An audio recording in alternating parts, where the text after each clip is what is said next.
Tous les villageois coururent vers la piste d'atterrissage, chantant et dansant, lorsque le pilote de mission Gary Roberts atterrit à Suminka, un village reculé de la province indonésienne de Papouasie.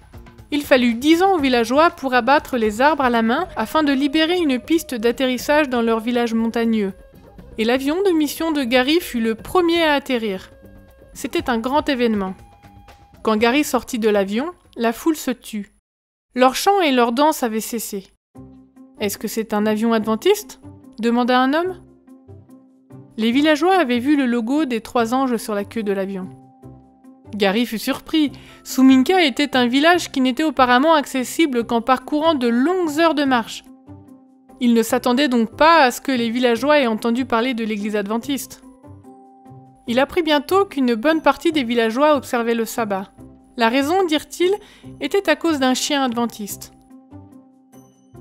L'histoire commença plusieurs années auparavant, juste de l'autre côté de la frontière, en Papouasie-Nouvelle-Guinée, lorsqu'un pasteur adventiste nommé Moïse et un pasteur laïque nommé Darius firent le même rêve la même nuit. Le matin, l'un dit « J'ai fait un rêve la nuit dernière », et l'autre répondit « Moi aussi, mais je n'ose pas te le dire ». Ils avaient tous les deux vu un ange dans leur rêve, et l'ange dit « Allez à Suminka ». Quelques jours plus tard, les 2 hommes entamèrent la randonnée de 3 jours pour Suminka. Arrivés au village, ils annoncèrent que des réunions d'évangélisation se tiendraient chaque soir pendant 1 semaine sous un arbre de l'autre côté du village. Mais le jour de la première rencontre, le pasteur Moïse fut frappé de paludisme.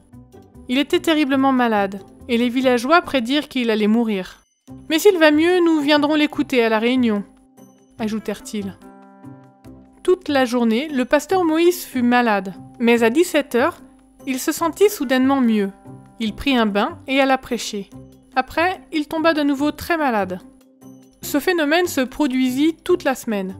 Il était malade jusqu'à 17h, puis il récupérait, prenait un bain et prêchait. Ensuite, il repartait dans son lit.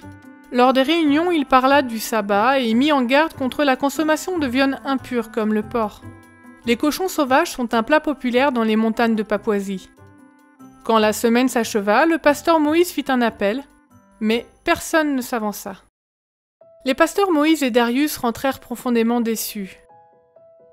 Ils se demandèrent pourquoi ils avaient eu ce rêve, mais aucun résultat. À Suminka, la vie reprit son cours jusqu'au samedi matin. Le chien de chasse le plus performant du village, Dolby, se leva et descendit la piste. Son propriétaire ainsi que d'autres villageois pensaient qu'il avait flairé quelque chose, alors ils le suivirent. Dolby se rendit auprès de l'arbre où le missionnaire avait parlé et s'assit. Les villageois pensaient que c'était étrange. Le samedi suivant, Dolby fit la même chose. Il se leva, se dirigea vers l'arbre et s'assit. Il refusait de chasser le samedi. Les villageois remarquèrent également que Dolby avait cessé de manger du porc. Il refusait de chasser les cochons sauvages et autres animaux impurs. « Dolby est devenu adventiste », affirmait un villageois. « S'il adore le sabbat, nous devrions le faire aussi », dit un autre. Beaucoup de villageois commencèrent à observer le sabbat et cessèrent de manger des aliments impurs.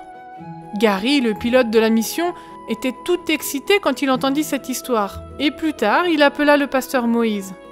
Le pasteur était loin de Suminka, alors il contacta Darius et lui demanda de planifier de passer une année au village pour enseigner aux gens les vérités bibliques. Le village compte 200 adultes et enfants, et aujourd'hui environ la moitié d'entre eux adorent le sabbat, et 21 ont été baptisés.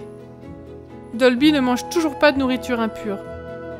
Les villageois disent qu'il est un chien en très bonne santé.